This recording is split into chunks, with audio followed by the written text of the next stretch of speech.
Audit trail से शुरू करना था हमें।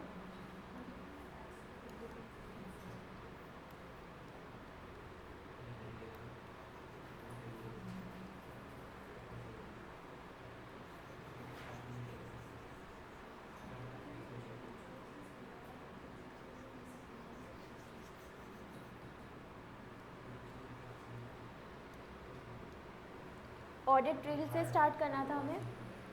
देखो ऑडिट ट्रेल क्या होता है कि अगर हमें जैसे कि एक फ़्लो जो बनता है एक ट्रांजैक्शन का, जैसे कि हमने गुड्स परचेज़ किए, ठीक है, तो गुड्स परचेज़ करने के लिए हमने पहले ऑर्डर दिया होगा, फिर ऑर्डर देने के बाद हमने उनसे या तो हो सकता है ईमेल पे कम्युनिकेशन कन्वर्सेशन करी होगी, फिर उसके बाद वो ऑर्डर कंफर्म हुआ होगा, फिर उसके बाद हमारे पास आया तो उसका इनवॉइस बना होगा, फिर जब आया तो फिर जब वो हमारी प्रेमाइसेस में एंटर कर रहा होगा तब उसकी एंट्री हुई होगी, फिर हमारे प्रेमाइसेस के बाद जब वो गोडाउन में एंटर कर रहा होगा तब उसके रिकॉर्ड्स बने होंगे, फिर उसके बाद जब उसे निकाला गया गोडाउन से तब उसका रिकॉर्ड बना होगा।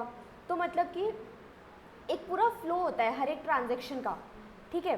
तो उसी फ्लो ऑफ ट्रांजैक्शन को हम क्या बोलते हैं, audit trail.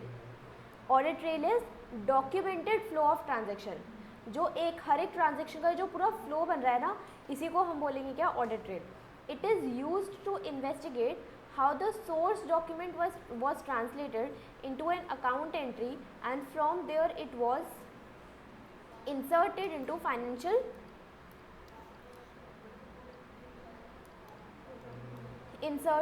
financial statement of an entity. It is used as audit evidence to establish authentication and integrity of a transaction. तो ये जो ऑडिट ट्रेल है ना, ये हमें हेल्प करता है कि हम इन्वेस्टिगेट कर सकें हमारे सोर्स डॉक्यूमेंट जैसे कि वो जो बिल बनाया गया होगा साथ जब हमने गुड्स मंगवाए या हमने सेल करे, वो जो एक इनवॉइस प्रिपेयर करा हमने, उस सोर्स डॉक्यूमेंट को हम इन्वेस्टिगेट कर सकें। और जो हमारा पूरा ऑडिट ट्रेल है वो ऑडिट ट्रेल से मतलब एक फ़्लो से ना हमें पता लग पाता है कि ठीक से वर्क हो रहा है कि नहीं हो रहा, ठीक है। And from there it was inserted into financial statement of an entity, मतलब सोर्स डॉक्यूमेंट के थ्रू हमने एंट्री पास करी होगी, एक जर्नल एंट्री पास करी होगी, तो फिर वो वहाँ से हमारे फाइनेंशियल स्टेटमेंट में आया, और फिर फाइनेंशियल स्टेटमेंट में आया तो वो जो हमने गुड्स ऑर्डर करा था वो परचेजेस में दिख रहा होगा ऐड करके। It is used as audit evidence to establish authentication and integrity of a transaction. Audit trails helps in maintaining record of system and user activity. Like in case of bank, there is audit trail keeping track of logon activity detailing record of logon attempts and device used. तो जैसे कि हम एक bank में हम ध्यान रखते हैं कि कब लॉग ऑन किया गया है सिस्टम में, कितने टाइम के लिए काम किया, लॉग ऑन अटेम्प्ट्स कितने करे, फिर उसके बाद कौन सा डिवाइस यूज़ करा, मतलब वो पूरा एक फ़्लो जो बनता है ना किसी भी ट्रांजैक्शन का, और फिर वो हमारा ऑडिट एविडेंस बनता है और कितनी सही से वो ट्रांजैक्शन कंप्लीट हुई है, ये पूरा वो जो फ्लो है उसको हम बोलते हैं ऑडिट ट्रेल में आएगा। It is step-by-step record by which accounting, trade details or other financial data can be traced to their source. Audit trails are used to verify and track many types of transaction including accounting and financial transaction. तो audit trail में हर तरीके के transaction को हम verify कर सकते हैं ना, क्योंकि हम पूरा स्टेप बाय स्टेप जो भी हमारा चल रहा था हम उसको ट्रेस कर रहे हैं। ऑडिट ट्रेल और audit logs act as record keeper that document evidence of certain events, procedures or operation because their purpose is to reduce fraud, material errors and unauthorized use. तो ऑडिट ट्रेल का use क्या है, audit trail हमें record बनाने में help करता है और उसका यूज़ क्या रहेगा कि हमारा फ्रॉड कम होगा, मटीरियल एरर कम होगा, अनऑथराइज्ड यूज़ कम होगा। Audit trail help to enhance internal control and data security. Audit trail can help in fixing responsibility, rebuilding events and thorough analysis of problem areas. अब बताओ, अगर हमने वो पूरा फ्लो ऑफ ट्रांजेक्शन जो रहा होगा उसको पूरा डॉक्यूमेंट किया है, ठीक है, अगर उसको हमने डॉक्यूमेंट किया तो हमें पता होगा ना कि किसने कौन सा वाला काम किया, किसने कौन सा वाला काम किया। तो अगर बाद में हमें कोई एरर पता लगता है तो कोई ये नहीं बोल सकता कि ये काम तो मैंने नहीं किया था, उसने किया था, अगर हमने पूरा वो ट्रांजेक्शन का रिकॉर्ड रखा है तो फिर इससे हमें पता लगा पाएगा कि अगर कोई एरर हुआ है तो वो वाला रिस्पॉन्सिबिलिटी किसके ऊपर था, है ना।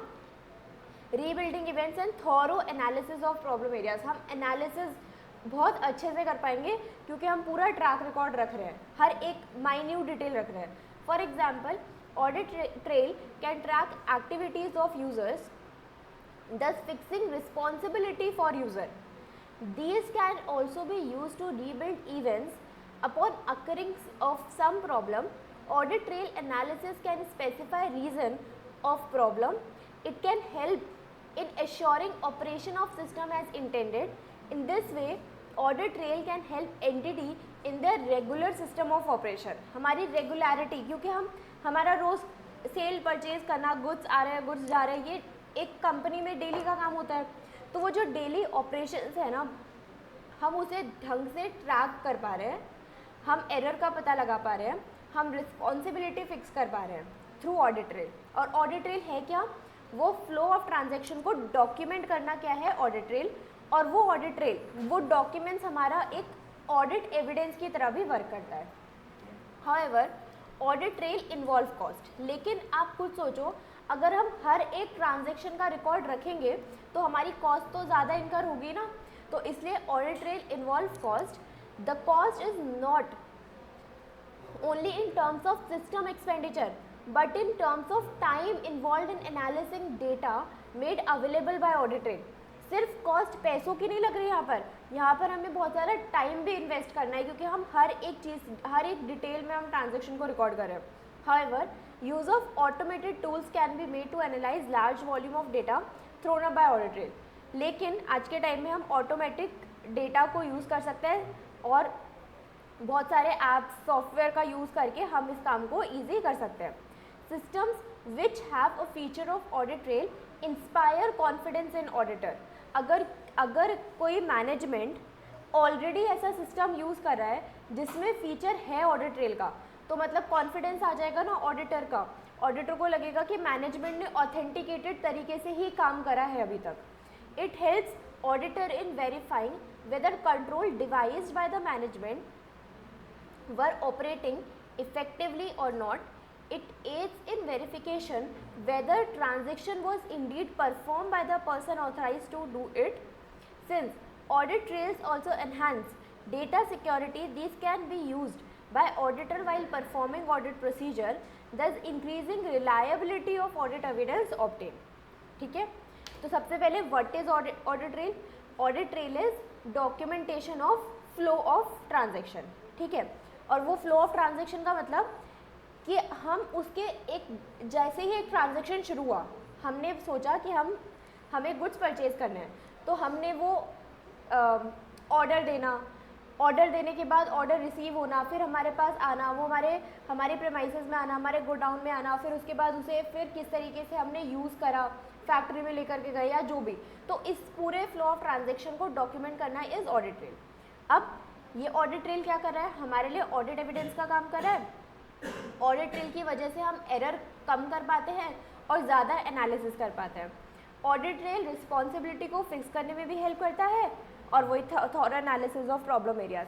उसके बाद लेकिन क्योंकि ये इतना बड़ा काम है तो इसमें कॉस्ट भी इन्वॉल्व होती है, और कॉस्ट सिर्फ हमारे सिस्टम एक्सपेंडिचर, हमारे सिर्फ खर्चे की नहीं, कॉस्ट यहाँ पर टाइम से भी लगती है। मतलब कि हमारे पास बहुत ज़्यादा टाइम भी हमें लगाना पड़ता है क्योंकि हम बहुत बड़ा एक प्रोसीजर को फॉलो कर रहे हैं, लेकिन हम उसे सेव कर सकते हैं ऑटोमेटेड टूल्स को यूज़ करके।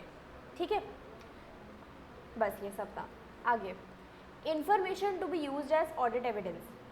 When information to be used as audit evidence has been prepared using the work of management expert, the nature, timing, extent of audit procedure may be affected by such matter. Management expert, हाँ ये रहा management. देखो अब यहाँ पर management expert word का use तो हमने किया, कहाँ चला गया, हाँ, यहाँ पर मैनेजमेंट एक्सपर्ट वर्ड का यूज़ हमने यहाँ पर कर लिया, लेकिन मैनेजमेंट एक्सपर्ट को डिफाइन चैप्टर में आगे किया हुआ है, तो पहले उसका मतलब समझ लेते हैं, फिर ये टॉपिक समझ लेंगे। ये रहा,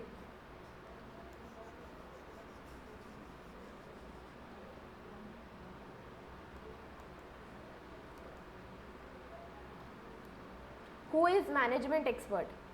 An individual or organization possessing expertise in a field other than accounting or auditing, whose work in that field is used by the entity to assist the entity in preparing financial statement.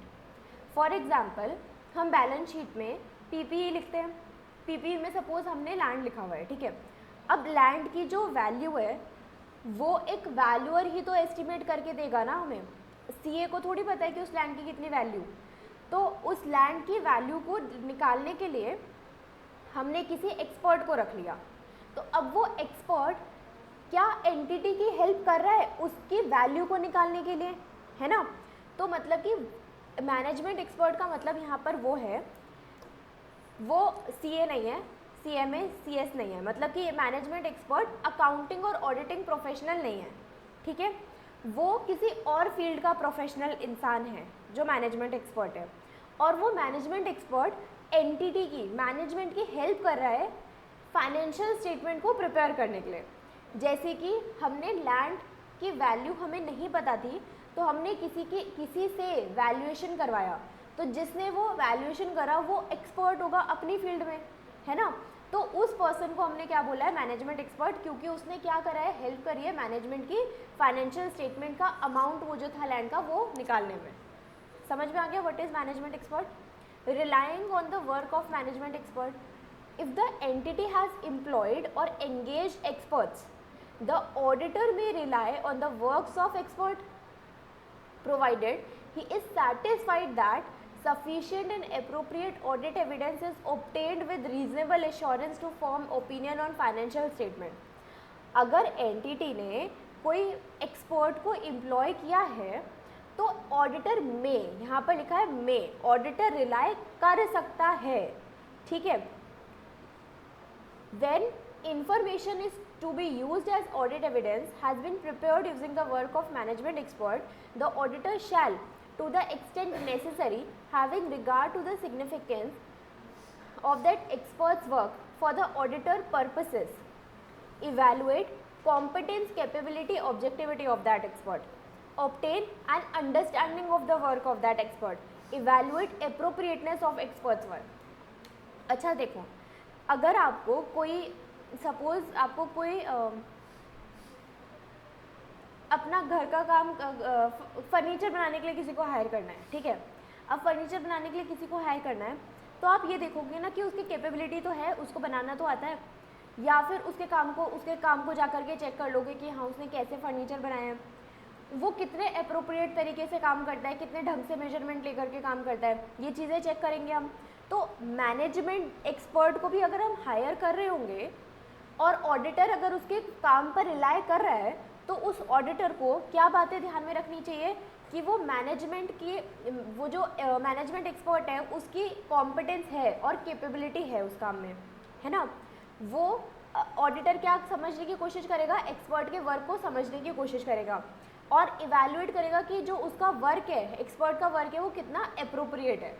तो अगर ये चीज़ें होंगी, ठीक है, अच्छे से होंगी, तो ऑडिटर मैनेजमेंट एक्सपर्ट के वर्क पे ज़्यादा रिलाई करेगा। अगर ये तीन चीज़ें एब्सेंट होंगी तो कम रिलाई करेगा, ठीक है। मैनेजमेंट एक्सपर्ट को रख कौन रहा है काम पर, एंटिटी मैनेजमेंट, और वो मैनेजमेंट की ही हेल्प कर रहा है प्रिपेयर करने में फाइनेंशियल स्टेटमेंट, क्योंकि ऑडिटर का तो वैसे भी काम नहीं होता प्रिपेयर करना फाइनेंशियल स्टेटमेंट, ऑडिटर का काम करना है चेक करना। अब ऑडिटर अगर चेक कर रहा है फाइनेंशियल स्टेटमेंट तो वो उस वैल्यू को भी चेक करेगा जो मैनेजमेंट एक्सपर्ट ने उसको बताई है, और फिर मैनेजमेंट एक्सपर्ट के काम पर कैसे भरोसा करे, रिलाई करे ऑडिटर। अगर ये चीज़ें हैं तो वो रिलाई कर सकता है, अगर नहीं है तो वो उसको और चेक करने की कोशिश करेगा, ठीक है।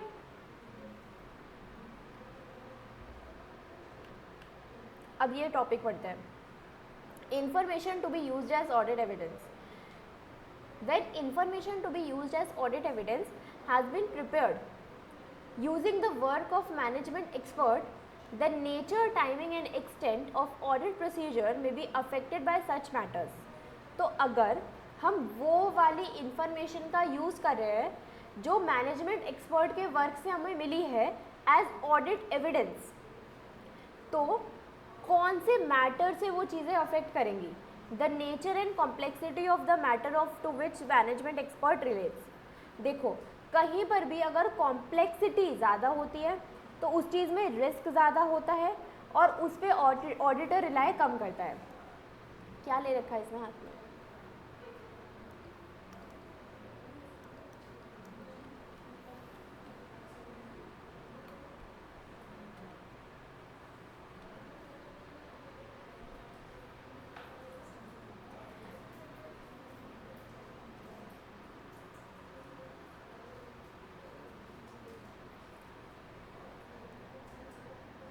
The risk of material misstatement in the matter, the availability of audit source of audit evidence,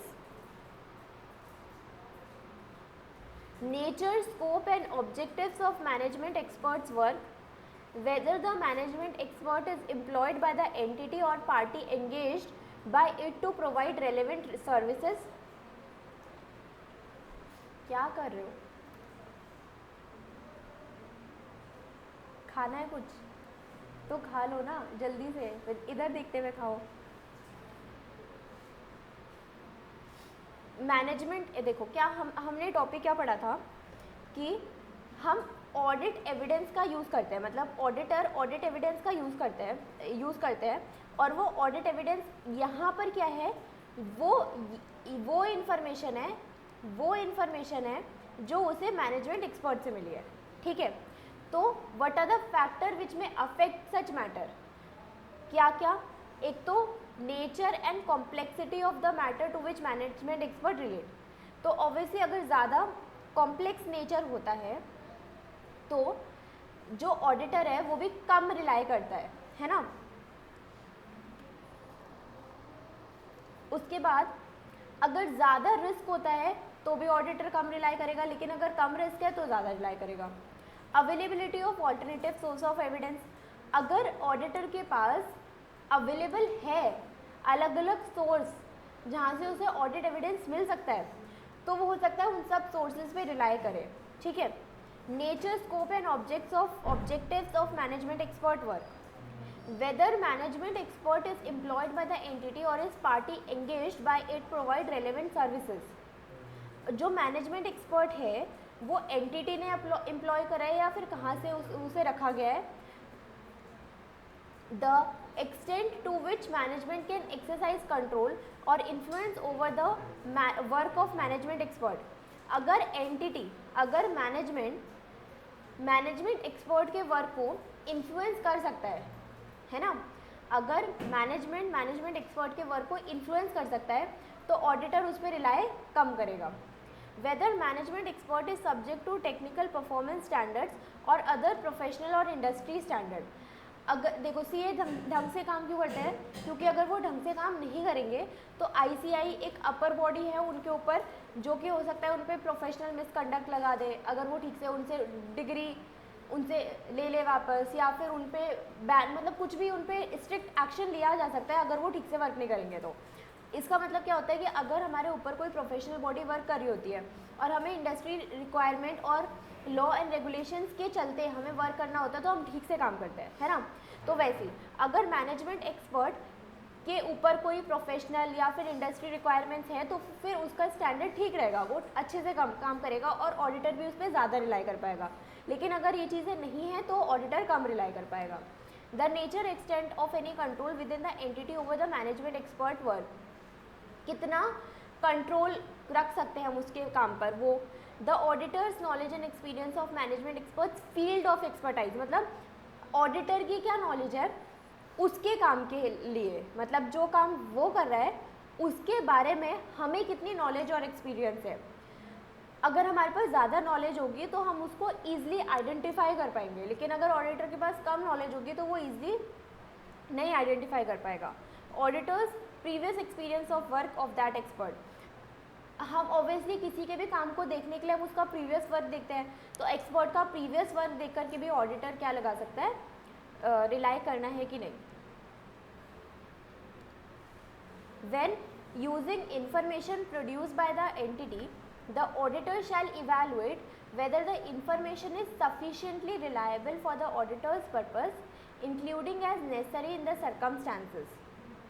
Obtaining audit evidence about accuracy and completeness of information, evaluating whether the information is sufficiently precise and detailed for auditor's purposes. So, when using information produced by the entity, auditor क्या evaluate करेगा, auditor को ये evaluate करना होगा ना कि whether the information is sufficient and reliable four auditors purpose. तो उसको ये कैसे पता लगेगा, उसको ये ऐसे पता लगेगा कि ऑडिट का जो एविडेंस है वो कितना एक्यूरेट है, कंप्लीट है और कितना सफिशिएंटली प्रिसाइज है और डिटेल्ड है। अब नेक्स्ट टॉपिक,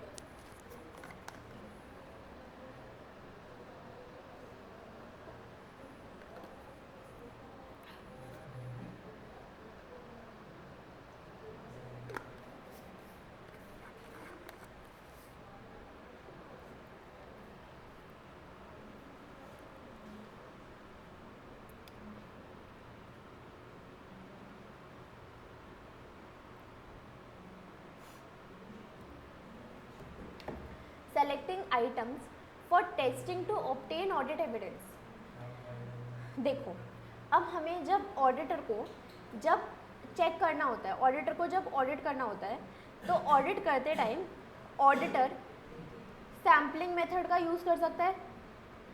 देखो, सबसे पहले तो ये जान लो कि ऑडिटर को ना कहीं पर भी डिफाइन नहीं, मतलब कि ऐसा बोला नहीं गया कि आपको सैम्पलिंग ही करना है, ठीक है।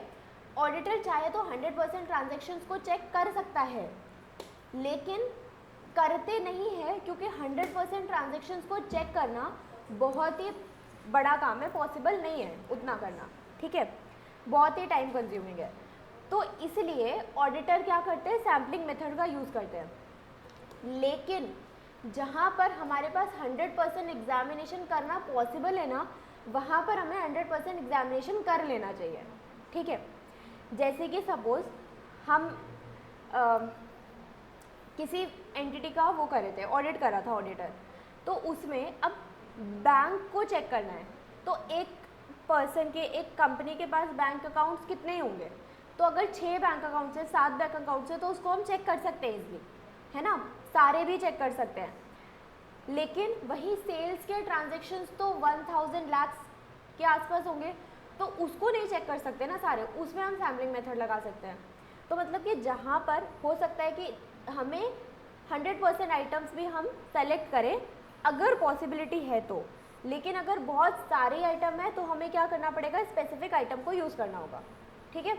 तो यहाँ पर क्या लिखा है, अब when designing test of control and test of details, the auditor may determine means of selecting items for testing that are effective in meeting the purpose of audit procedure। तो ऑडिटर को वो उस तरीके से आइटम को select करना चाहिए जो उसके लिए ज़्यादा इफेक्टिव हो, ठीक है। The means available to the auditor for selecting items for testing are selecting all items, या तो 100% एग्जामिनेशन, सेलेक्टिंग स्पेसिफिक आइटम्स, कुछ एक दो बीच में से कहीं से भी उठा लिए, या फिर हम सैम्पलिंग मेथड जो यूज़ करते हैं वो किया।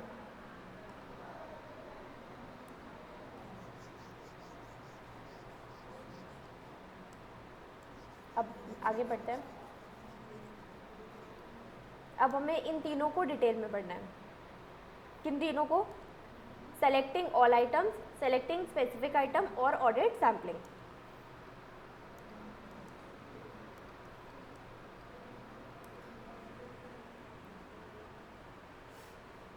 The application of any one or combination of these means may be appropriate depending on the auditor's judgment to obtain audit evidence। तो अब कौन सा मेथड को यूज़ करना है वो सिंपली ऑडिटर के जजमेंट पर डिपेंड करता है, ठीक है। ऑडिटर को कहीं स्ट्रिक्टली ऐसा डिफाइन नहीं किया गया कि आपको यही मेथड यूज़ करना है, वो कोई सा ही मेथड यूज़ कर सकते हैं या फिर एक से ज़्यादा मेथड के कॉम्बिनेशन को भी यूज़ कर सकता है, ठीक है। पहला मेथड क्या है हमारे पास, selecting all items. The auditor may decide that it will be most appropriate to examine the entire population of item that make up a class of transaction or account balance or stratum within that population। तो पहला क्या है, auditor decide कर सकता है कि हमने entire population, मतलब हमने क्या करा, 100% एग्जामिनेशन करा। 100% examination is likely in case of test of control, however it is more common for test of details।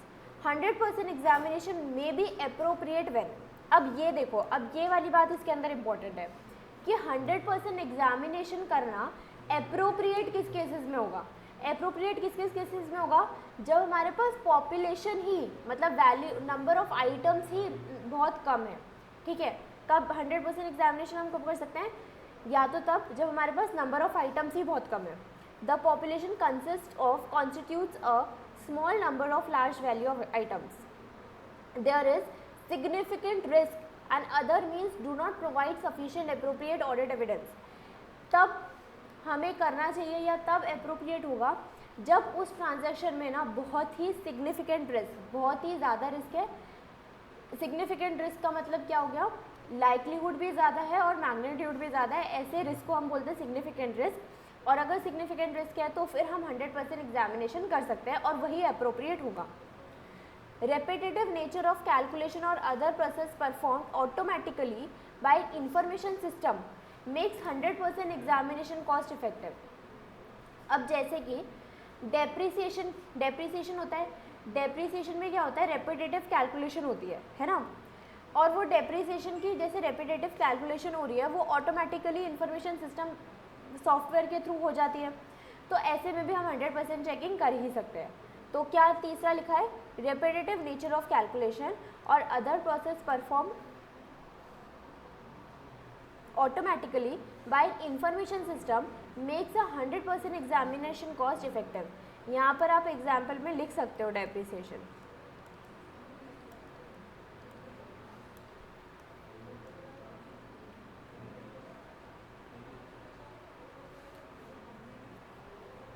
B. Selecting specific item. The auditor may decide to select specific items from a population. In making this decision, factors that may be relevant include the auditor's understanding of the entity, the assessed risk of material misstatement, and the characteristics of the population being tested। तो जब हमें select करने होंगे ना items, तो उसमें हम कौन कौन से फैक्टर को ध्यान में रख सकते हैं, अंडरस्टैंडिंग द एंटिटी, उससे जुड़े हुए रिस्क और population, characteristics of population. The judgmental selection of specific item is subject to non sampling risk. Specific items selected may include, यहाँ पर हम सेलेक्टिंग स्पेसिफिक आइटम में ना, पढ़ लो पहले, सेलेक्टिंग स्पेसिफिक आइटम में ना हम सैम्पलिंग नहीं कर रहे हैं, हम बस सेलेक्ट कर रहे हैं, ऐसे रैंडमली सेलेक्ट कर रहे हैं, ठीक है, सैम्पलिंग नहीं कर रहे हैं। इसके अंदर हम कौन से आइटम हैं जिन्हें हमें स्पेसिफिकली सेलेक्ट करना चाहिए, ऐसे कौन से आइटम हैं, वो आइटम्स होने चाहिए जिनकी वैल्यू बहुत ज़्यादा है या फिर जो की आइटम है, ठीक है। जैसे कि हमने सैम्पलिंग में भी होता है कि हमने अगर सैम्पलिंग करें, जैसे कि हमारे पास 100 बिल्स थे, 100 सेल्स बिल थे, अब हमने सैम्पलिंग करने बैठे तो हमने 1 से 10 ले लिए, फिर उसके बाद 20 से 30 ले लिए, फिर उसके बाद 50 से 60 ले लिए, ठीक है। लेकिन इसके बीच में जो 15 नंबर वाला बिल था ना, उसी 15 वाले बिल की वैल्यू थी एक बिल की 10 लाख रुपए, तो मतलब ये हाई वैल्यू का आइटम हो गया ना 15 नंबर का बिल। तो सेलेक्टिंग स्पेसिफिक आइटम में हम क्या कर सकते हैं, ऐसे जिसकी वैल्यू बहुत ज़्यादा है या फिर जो हमारे की आइटम है उसको सेलेक्ट करके उसको चेक कर सकते हैं, उसकी ऑडिट कर सकते हैं। The auditor may decide to select specific items within a population because they are of high value or exhibit some other characteristic.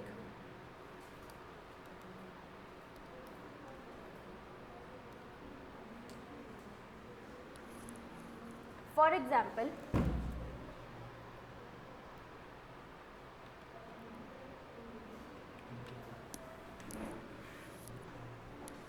example, items that are suspicious, unusual, particularly risk prone or that have a history of error. तो ऐसे items को select करना चाहिए जो कि suspicious हो सकते हैं, या फिर अनयूजुअल से हो गए, या फिर जिसमें रिस्क ज़्यादा है, या फिर जिसमें एरर की हिस्ट्री है कि मतलब हमेशा इसमें एरर होता ही होता है. All items over a certain amount. The auditor may decide to examine items whose recorded values exceed a certain amount. अब क्या कर सकता है ऑडिटर सेलेक्ट करने के लिए स्पेसिफिक अमाउंट कि डिसाइड कर लिया कि जितने भी बिल है जिनकी वैल्यू 1 लाख से ज़्यादा है हम उसको तो ऑडिट करेंगे ही करेंगे. तो मतलब एक हमने सर्टेन अमाउंट डिसाइड कर लिया और उस सर्टेन अमाउंट के ऊपर वाले जितने भी आइटम्स हैं हम उन सब आइटम्स को हमने ऑडिट करने के लिए सेलेक्ट कर लिया. Item to obtain information. अगर हमें कोई स्पेसिफिक इन्फॉर्मेशन चाहिए तो इस स्पेसिफिक इन्फॉर्मेशन के लिए वो स्पेसिफिक आइटम को हमें ऑडिट करना ही होगा. The auditor may examine item to obtain information about matters such as the nature of entity and nature of transaction. ठीक है. C is audit sampling. Audit sampling is designed to enable conclusion to be drawn about entire population on the basis of testing a sample drawn from it. Audit sampling is discussed in subsequent paragraphs. ठीक है. तो अभी हम इसके बारे में और detail में पढ़ेंगे. तो हमने क्या देखा कि हम कैसे आइटम्स को सेलेक्ट करते हैं टू ऑब्टेन ऑडिट एविडेंस. तो हमारे पास 3 तरीके हैं. क्या क्या? 100% एग्जामिनेशन, सेलेक्टिंग स्पेसिफिक आइटम और ऑडिट सैम्पलिंग. ठीक है. 100% एग्जामिनेशन में हमने क्या क्या पढ़ा कि 100% एग्जामिनेशन हमें कब करने की मतलब कब हमें करना चाहिए, कब करना अप्रोप्रिएट होता है. पहला, जब हमारे पास स्मॉल नंबर ऑफ आइटम्स है, या फिर सिग्निफिकेंट रिस्क है, या फिर रेपिटेटिव कैलकुलेशन है. इन 3 केसेस में हमें क्या करना चाहिए? 100% एग्जामिनेशन. ठीक है. फिर सेकेंड केस था सेलेक्टिंग स्पेसिफिक आइटम. ये कब करना चाहिए? जब हमें आइटम सेलेक्ट करने हैं हाई वैल्यू या की आइटम्स हैं, या फिर सर्टेन अमाउंट हमने डिसाइड कर लिया और उसके ऊपर के जितने भी आइटम्स हैं उसको सबको हम चेक करेंगे, या फिर हमें कोई पर्टिकुलर इन्फॉर्मेशन चाहिए तो उस इन्फॉर्मेशन के लिए हमें वो आइटम चेक करना ही है. और ऑडिट सैम्पलिंग है लास्ट. इनकंसिस्टेंसी इन और doubts over reliability of audit evidence. If audit evidence obtained from one source is inconsistent with the obtained from the another, or auditor has doubts over reliability of information to be used as audit evidence, the auditor shall determine what modification or additions to audit procedures are necessary to resolve the matter. जैसे कि मैंने रूपम से कुछ पूछा. ठीक है. रूपम ने मेरे को एक आंसर दिया, फिर मैंने सेम बात विवेक से पूछी और विवेक ने मेरे को दूसरा आंसर दिया. तो यहाँ पर इनकंसिस्टेंसी हो गई ना 2 लोगों के आंसर में. तो ऐसे या तो ऐसे टाइम पर एविडेंस जो ऑडिट एविडेंस ऑडिटर ने ऑब्टेन करा एक सोर्स से, वो दूसरे सोर्स से दोनों के सोर्स से जो आंसर मिला वो इनकंसिस्टेंट है, या फिर ऑडिटर के मन में कोई डाउट्स है. क्या कर रहे हो? कोई डाउट्स है over the reliability of information. तो इन 2 केसेस में ऑडिटर क्या करेगा? अपने ऑडिट प्रोसीजर को मॉडिफाई करेगा और उसमें एडिशनल प्रोसीजर को इन्वॉल्व करेगा. ठीक है. कब कब मॉडिफिकेशन कर सकता है वो? या तो हमें आंसर्स जो मिल रहे हैं वो इनकंसिस्टेंट है from one source to another, या फिर auditor has doubt over reliability of information. For example, responses to inquiry of management, internal audit and other are inconsistent. तो इंक्वायरी करके हमें कुछ और पता लगा, इंटरनल ऑडिट से हमें कुछ और पता लगा. तो अगर ऐसी कोई इनकंसिस्टेंसी आती है तो फिर ऑडिटर को मॉडिफाई और एडिशन ऑडिट प्रोसीजर को ऐड करने की ज़रूरत है उसके ऑडिट प्रोसीजर में. ऐसे 230 include specific documentation requirement. Documentation हमें मतलब आगे पढ़ना है चैप्टर 6 में I think. If the auditor identified information that is inconsistent with the auditor's final conclusion regarding a significant matter, और ये जो इनकन्सिस्टेंसी है कि हमारे पास जो डॉक्यूमेंट आया वो ऑडिटर के फाइनल कंक्लूजन से इनकन्सिस्टेंसी ऐसे 230 में लिखा है। ये वाला टॉपिक तो हमने पढ़ लिया। अब नेक्स्ट पढ़ना है evaluation of audit evidence.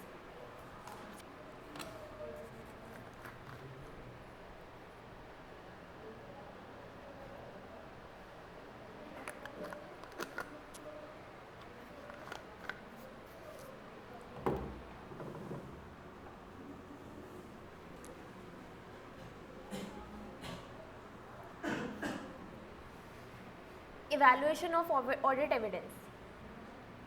SA 500 audit evidence is applicable to all the audit evidence obtained during the course of audit to enable the auditor to obtain sufficient appropriate audit evidence to be able to draw reasonable conclusion to which base the auditor's opinion. Most of the auditors' work in forming the audit opinion consists of obtaining and evaluating audit evidence. The auditor has to conclude whether sufficient appropriate audit evidence has been obtained to reduce the audit risk to acceptably low level and thereby enable the auditor to draw reasonable conclusion to which to base the auditor's opinion is a matter of professional judgment. अब ये 3 paragraph में जितनी भी बातें लिखी हैं एक बार मुझे पढ़ के बताओ, इसमें कोई डाउट है? ये सब चीज़ें हम पहले पढ़ चुके हैं।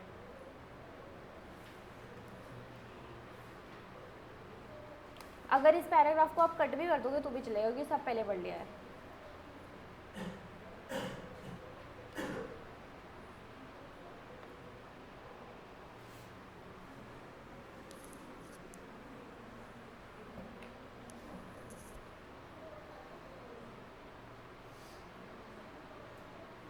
ठीक है,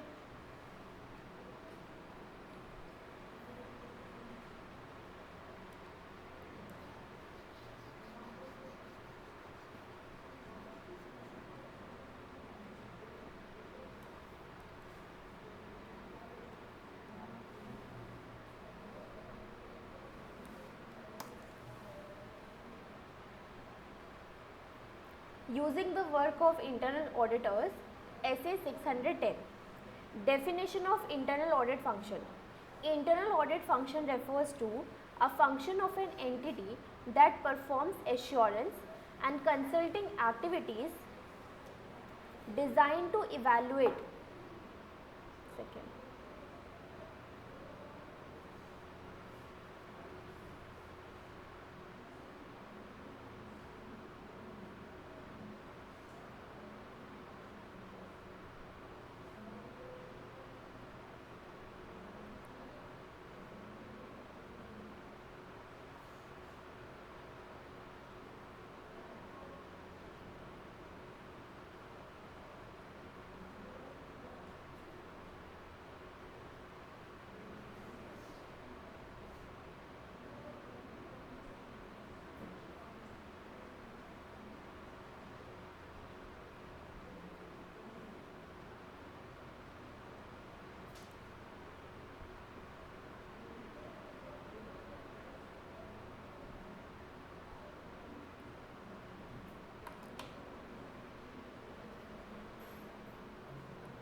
Definition of internal audit function.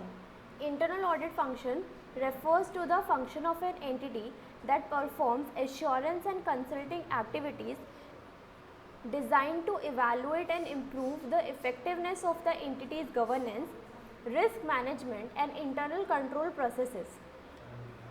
ठीक है, तो definition of internal audit function.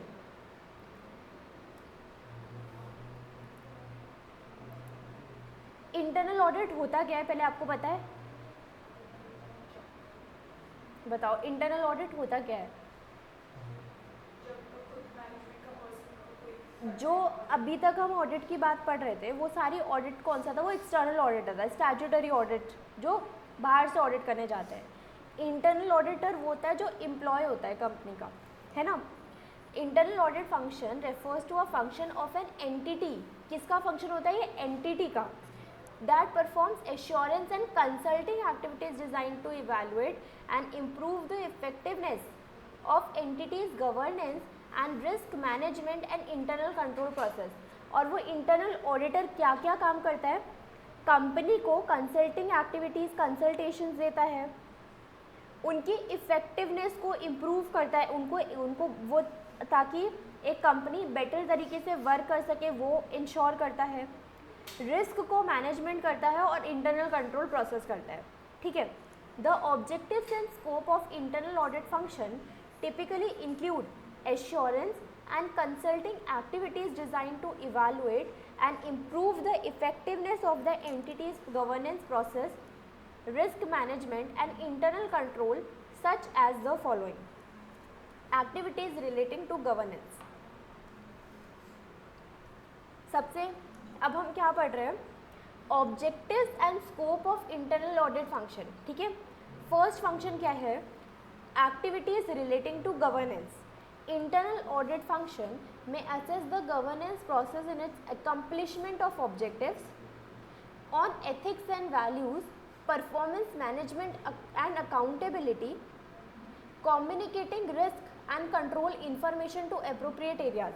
देखो एक्टिविटीज़ यहाँ पर इंटरनल ऑडिटर क्या क्या काम कर रहा है, इतने सारे वर्क कर रहा है कि वो इस बात को असेस कर रहा है कि ऑब्जेक्टिव्स को एकम्प्लिश किया जाए, मैनेजमेंट परफॉर्म करे अपनी ड्यूटीज़ को और अकाउंटेबल रहे, रिस्क को कम्युनिकेट करना, control information to appropriate areas of the organisation and effectiveness of communication. तो ये सब वर्क है किसका? इंटरनल ऑडिटर का. फिर वो रिस्क को मैनेज करेगा तो उससे रिलेटेड जितनी भी एक्टिविटीज़ है उसको परफॉर्म करेगा. Internal audit function may assess the entity by identifying and evaluating significant exposure to risk and contributing to improvement of risk management and internal control. Internal audit function may perform procedure to assess the entity in detection of fraud. Risk को तो management कर ही रहा है, वो साथ साथ अगर fraud है तो उसको डिटेक्ट करने में भी हेल्प करता है एंटिटी की. Activities relating to internal control. Evaluation of internal control. The internal audit function may be assigned specific responsibility for reviewing control, evaluating their operation and recommending improvements thereto. In doing so, the internal audit function provides assurance on the control. Evaluation of internal control में क्या है? Internal audit function में वो जो internal auditor है वो evaluate करता है ऑपरेशन कितने सही तरीके से काम कर रहे हैं, अगर कोई इम्प्रूवमेंट करवानी है तो उसे रिकमेंड करेगा एंटिटी को, और एश्योर करता है कि जो इंटरनल कंट्रोल है वो ठीक से बना रहे कंपनी के अंदर. For example, the internal audit function might plan and perform test और other procedure to provide assurance to management. यहाँ पर जो एश्योरेंस इंटरनल ऑडिटर दे रहा है ना वो किसको दे रहा है? मैनेजमेंट को. जो एक्सटर्नल ऑडिटर होता है वो किसको एश्योरेंस देता है बेसिकली? क्या सिर्फ मैनेजमेंट को देता है? नहीं ना, वो तो सबको, वो तो स्टेक होल्डर्स को देता है ना, ब्रॉडली अगर हम बोले तो स्टेक होल्डर को. लेकिन ये जो इंटरनल ऑडिटर है वो एश्योरेंस किसको प्रोवाइड कर रहा है? मैनेजमेंट को, सिर्फ मैनेजमेंट को, और दो चार्ज विद गवर्नेंस को. दो चार्ज विद गवर्नेंस मतलब वही हमारे बोर्ड ऑफ डायरेक्टर्स को. तो जो कंपनी के अंदर के लोग हैं वो उसी को ही सिर्फ एश्योरेंस प्रोवाइड करता है. regarding design, implementation and operating effectiveness of internal control, including those controls that are relevant to audit. किसके रिगार्डिंग वो एश्योरेंस देता है? जो हमारी इंटरनल कंट्रोल की डेफिनेशन थी वही, design, implementation and operating effectiveness. आगे, examination of financial and operating information. The internal audit function may be assigned to review the means used to identify, recognize, measure, classify and report financial and operating information, and to make specific inquiry into individual items including detailed list of transaction, balances and procedure. तो फिर internal auditor क्या कर रहा है? Examine कर रहा है financial and operating information को, रिव्यू करना, identify, recognise, measure, classify, report, ये सब काम. रिव्यूइंग ऑपरेटिंग एक्टिविटीज़ को कि वो एक्टिविटीज़ कितनी इकोनॉमी है, एफिशिएंट है और इफेक्टिवली वर्क कर रही है. Review compliance with laws and regulations. The internal auditor function may be assigned to review compliance with laws and regulation and other external requirements with management policies, directives and other internal requirements.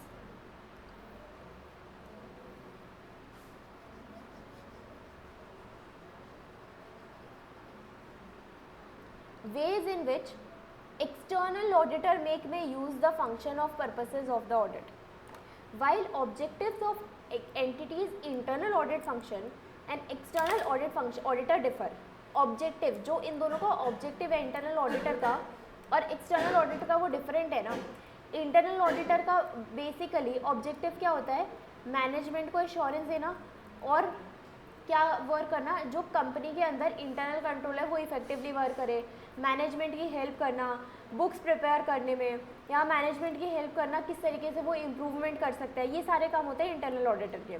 External auditor का काम होता है सिर्फ और सिर्फ वो opinion देता है, फाइनेंशियल स्टेटमेंट में अपना कंक्लूजन ड्रॉ करता है. इसके अलावा उसका कोई काम नहीं होता कि किस तरीके से इम्प्रूव करना है, क्या कैसे वर्क करना है, कितना इफेक्टिवली, वो उसका काम नहीं है एक्सटर्नल ऑडिटर का. उसका काम है बस अब चेक करना बुक्स को और अपना ओपिनियन देना.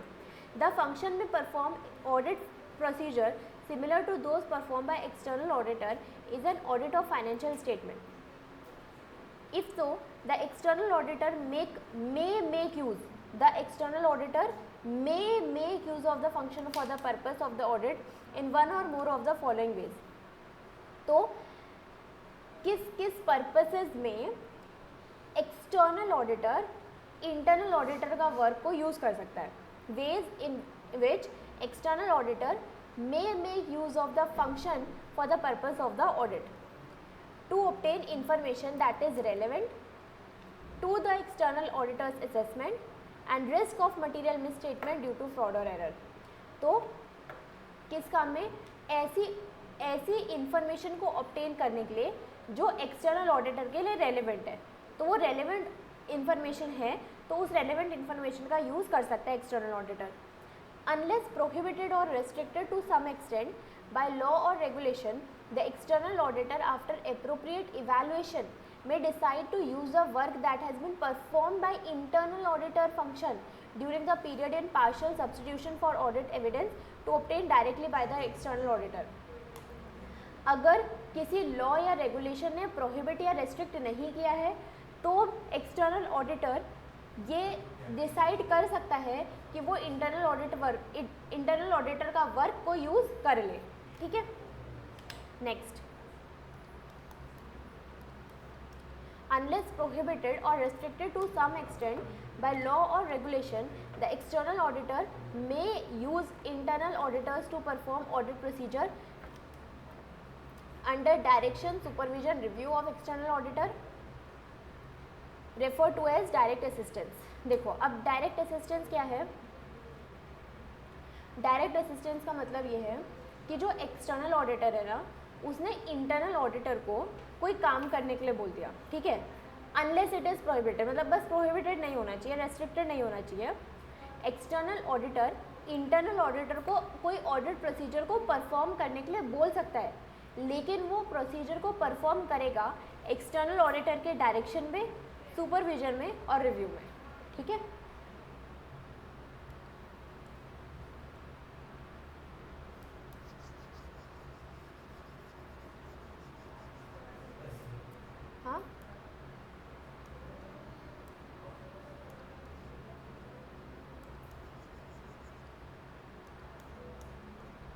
Scope of SA 610।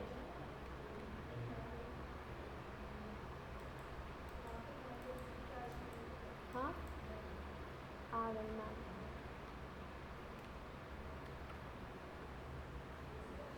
Scope of SA 610. Standard on auditing deals with the external auditor function if using the work of internal auditor. तो कौन सा स्टैंडर्ड ऑफ ऑडिटिंग डील करता है अगर एक्सटर्नल ऑडिटर किसका वर्क यूज़ कर रहा है, इंटरनल ऑडिटर का, SA 610. This include using the work of internal audit function in obtaining audit evidence and using internal auditors to provide direct assistance under direction, supervision and review of external auditor. तो दो चीज़ों के साथ ऐसे 610 deal करता है. पहली चीज़ के साथ कि किस किस काम को वो यूज़ कर सकता है, एक्सटर्नल ऑडिटर इंटरनल ऑडिटर के वर्क को यूज़ कर सकता है. दूसरी चीज़ ये कि वो जो एक्सटर्नल ऑडिटर है वो इंटरनल ऑडिटर को डायरेक्ट असिस्टेंस प्रोवाइड करेगा. डायरेक्ट असिस्टेंस का मतलब क्या हो गया, अभी बताया. डायरेक्ट असिस्टेंस का मतलब कि एक्सटर्नल ऑडिटर इंटरनल ऑडिटर को बोल रहा है कि आप ऑडिट प्रोसीजर परफॉर्म करो. वो काम कौन कर रहा है, इंटरनल ऑडिटर. एक्सटर्नल ऑडिटर उसको सुपरवाइज कर रहा है और उसको बता रहा है कि किस तरीके से वर्क करना है. ठीक है, तो ये दोनों चीज़ें कौन डील करता है, SA 610. Nothing in this SA requires external auditor to use the work of internal audit function to modify the nature or timing, reduce the extent, audit procedure to perform directly by external auditor. It remains a decision of external auditor to in establishing the overall audit strategy. अब यहाँ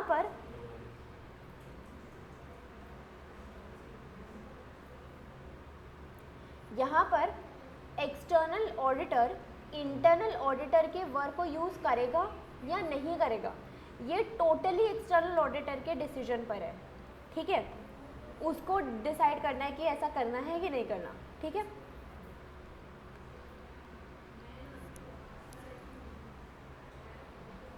next, external auditors responsibility for the audit. External auditor has sole responsibility for the audit opinion expressed and responsibility is not reduced by external auditor used for the work of internal audit function. अगर जो external auditor है वो internal auditor के work को use कर ले, ठीक है, अगर उसने वर्क को यूज़ कर लिया, क्या एक्सटर्नल ऑडिटर की रिस्पॉन्सिबिलिटी खत्म हो जाती है? नहीं, एक्सटर्नल ऑडिटर की ही रिस्पॉन्सिबिलिटी रहती है हमेशा ऑडिट ओपिनियन को एक्सप्रेस करने के लिए. ठीक है, अगर वो उसका काम यूज़ भी करता है और उसको डायरेक्ट असिस्टेंस प्रोवाइड करता है और उससे ही परफॉर्म करवा रहा है, तब भी एक्सटर्नल ऑडिटर की रिस्पॉन्सिबिलिटी खत्म नहीं होगी. The external auditor has sole responsibility for the audit opinion expressed and that responsibility is not reduced by external auditor's work use of work of the internal audit function और internal auditors to provide direct assistance on the engagement. Although they may perform audit procedures similar to those performed by external auditor, neither internal audit function nor internal auditors are independent of the entity as is required of the external auditor in an audit of financial statements in accordance with SA 200. ठीक है, क्या internal auditor independent हो सकता है? Independent नहीं हो सकता ना वो, क्योंकि उसे तो सैलरी ही मैनेजमेंट दे रही है ना. तो इसलिए इंटरनल ऑडिटर इंडिपेंडेंट नहीं हो सकता, लेकिन एक्सटर्नल ऑडिटर को इंडिपेंडेंट ही होना होता है. ठीक है, this SA therefore defines the conditions that are necessary for the auditor to be able to use the work of internal auditor. It also defines necessary work effort to obtain sufficient appropriate evidence that the work of internal audit function or internal auditors provide direct assistance is adequate for the purpose of audit. The requirements are designed to provide a framework for external auditor's judgment regarding the use of work of internal auditor to prevent over or undue use of such work. एक बार ये देख लो paragraph, इसमें कोई doubt है? आगे बढ़ते हैं.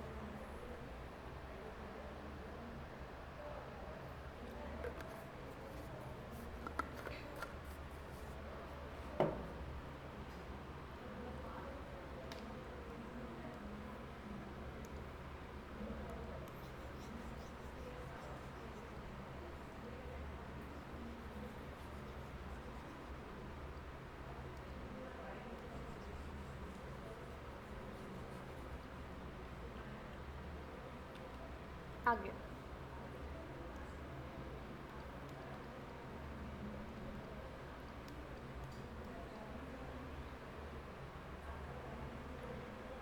objectives of external auditor where the entity has an internal audit function. अगर अच्छा, पहली बात, क्या सब कंपनीज को इंटरनल ऑडिटर पर रखना होता है? नहीं, वो टर्नओवर पे, लॉन्ग टर्म बोरोइंग्स और नेटवर्थ पे, उन सब पे डिपेंड करता है, ठीक है। प्राइवेट कंपनी के लिए अलग क्राइटेरिया है, पब्लिक कंपनी के लिए अलग क्राइटेरिया है ना, तो उस पर डिपेंड करता है। तो objectives of external auditor where the entity has an internal audit function, अगर इंटरनल ऑडिट फंक्शन है एंटिटी में तो एक्सटर्नल ऑडिटर के क्या ऑब्जेक्टिव्स होने चाहिए?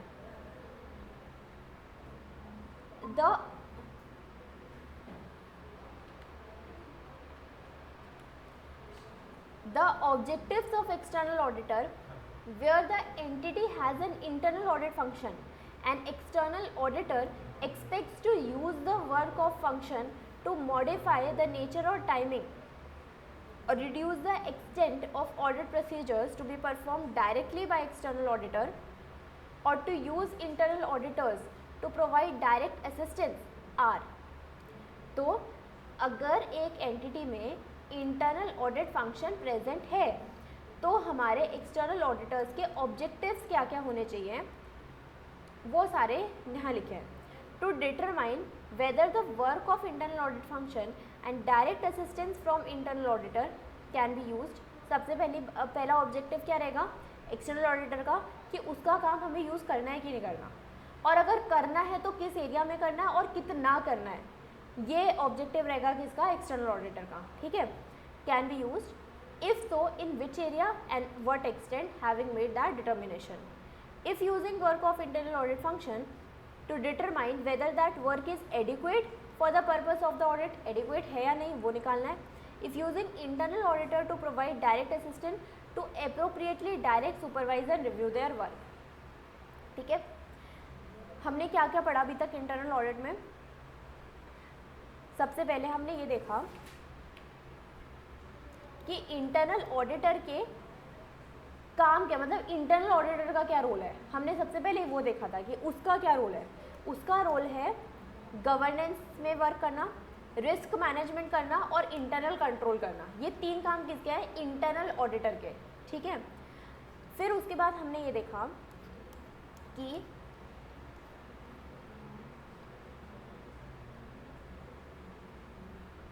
Ways in which external auditor उसका काम यूज़ कर सकता है, ठीक है। तो उसके पॉइंट्स देखे हमने कुछ। फिर उसके बाद ऐसे 610 डिफाइन करता है ये सब कुछ। कौन कौन सी दो बातें, पहली यूजिंग, मतलब कि जो एक्सटर्नल ऑडिटर है वो कितना वर्क यूज़ कर सकता है इंटरनल ऑडिटर का, पहली ये बात। और अगर external auditor direct assistance provide करता है इंटरनल ऑडिटर को तो वो ये दो चीज़ें डील कौन करना है, ऐसे 610, ठीक है। फिर उसके बाद हमने देखा एक्सटर्नल ऑडिटर की रिस्पॉन्सिबिलिटी रहती है भले ही वो उससे काम करवाए या उसका काम यूज़ करे, ठीक है।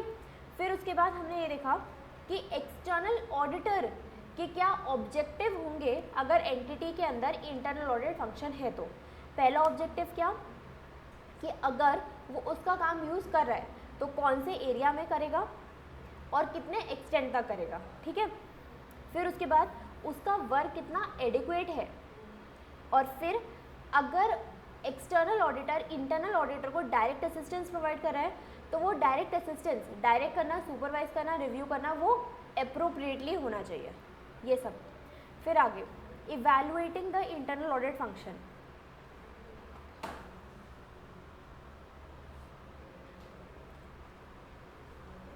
Evaluating the internal audit function, the external auditor shall determine, गया ये,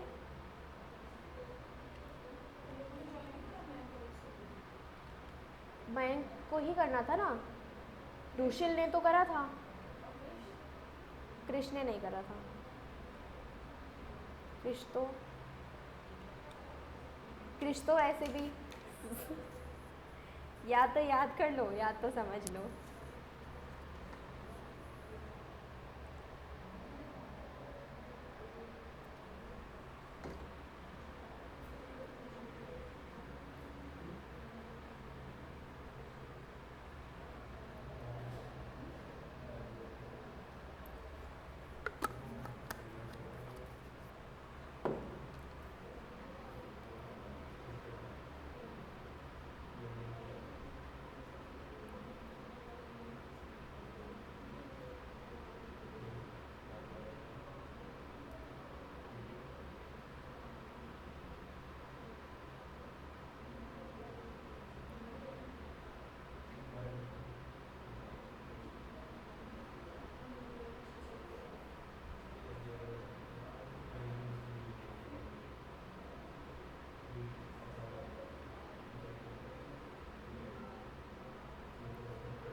करें कंटिन्यू?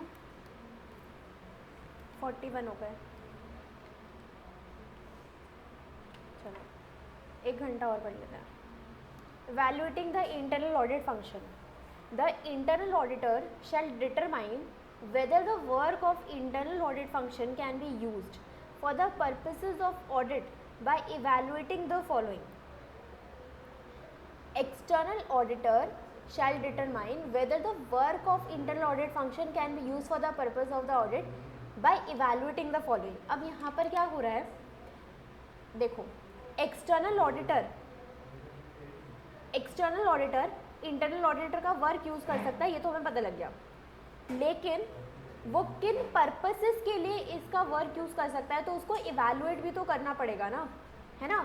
तो वही लिखा है कि the external auditor shell determine whether the work of internal audit function can be use for the purpose of the audit bye evaluating the following. तो उसको एक्सटर्नल ऑडिटर को ये सारे पॉइंट्स को इवैल्यूएट करना होगा. The extent to which internal audit functions, organizational status and relevant policies and procedure support objectivity of internal auditors.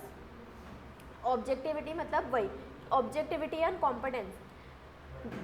सुन लो. यहाँ पर एक्सटर्नल ऑडिटर क्या कर रहा है, इंटरनल ऑडिटर के वर्क को इवैल्यूएट कर रहा है. मतलब वो ये पता लगाना चाहता है कि वो उसके वर्क को यूज़ करेगा, तो मतलब कि उसके वर्क को पहले इवैल्यूएट कर सके. ठीक है. अब इवैल्यूएट करने के लिए उसको क्या देखना पड़ेगा कि इंटरनल ऑडिटर की कितनी ऑब्जेक्टिविटी और कितनी उसकी कॉम्पिटेंस है, मतलब उसे कितने सही से वो वर्क करता है. ठीक है. The level of competence of internal audit function and weather the internal audit function apply systematic and discipline approach including quality control.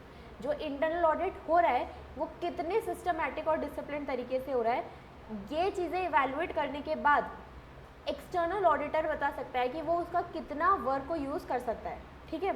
आगे ऑब्जेक्टिविटी एंड कॉम्पिटेंस.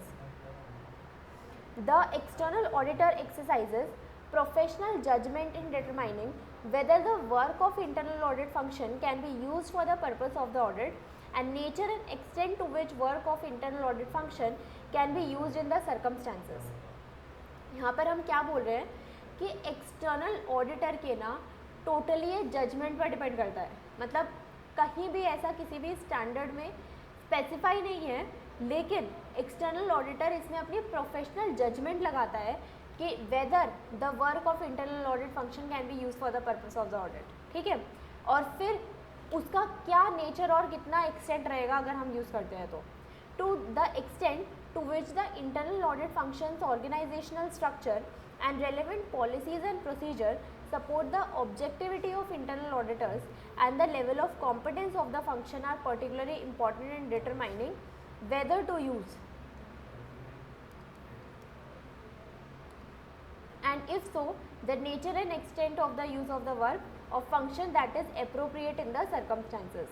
तो इन चीज़ों की वजह से हमें ये पता लग पाएगा, मतलब कि कितनी उसकी कॉम्पिटेंस है इंटरनल ऑडिटर की, उसके थ्रू हम ये पता लग पाएंगे कि कितने एक्सटेंट और कितने नेचर, मतलब what are external auditor nature and extent को पता लगा पाएगा कि उसे कितना वर्क यूज़ करना है इंटरनल ऑडिटर का. Objectivity and its evaluation. Objectivity refers to ability to perform those tasks without allowing bias, conflict of interest, undue influence of others to override professional judgment. ठीक है. ऑब्जेक्टिविटी का क्या मतलब है कि आप जो काम कर रहे हो वो पार्शियलिटी के साथ नहीं कर रहे हो, अनबायस्ड वर्क कर रहे हो. ठीक है. कोई इंटरेस्ट का कन्फ्लिक्ट नहीं है और आपका काम किसी और दूसरे से इन्फ्लुएंस नहीं हो सकता. तो ऑब्जेक्टिविटी का क्या मतलब है कि आप ठीक ढंग से काम कर रहे हो बिना बायस हुए. ठीक है. अगर वो ऑब्जेक्टिविटी ज़्यादा होती है इंटरनल कंट्रोल के, मतलब अब एक्सटर्नल ऑडिटर को अगर चेक करना है कि वो उसका काम nature and extent of internal auditor, तो वो ये देखेगा ना कि कितना ऑब्जेक्टिविटी है इंटरनल ऑडिटर में, और ऑब्जेक्टिविटी का मतलब कि कितने अनबायस तरीके से वर्क करता है. Factors that may affect external auditor's evaluation in relation to objectivity. अब इस ऑब्जेक्टिविटी को कौन से फैक्टर्स अफेक्ट करते हैं हमें वो देखना है.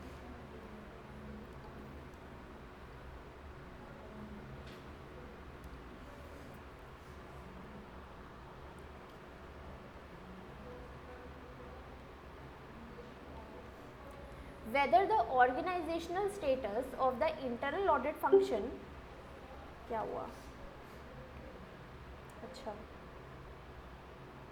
पता नहीं, ज्वाइन कर ले,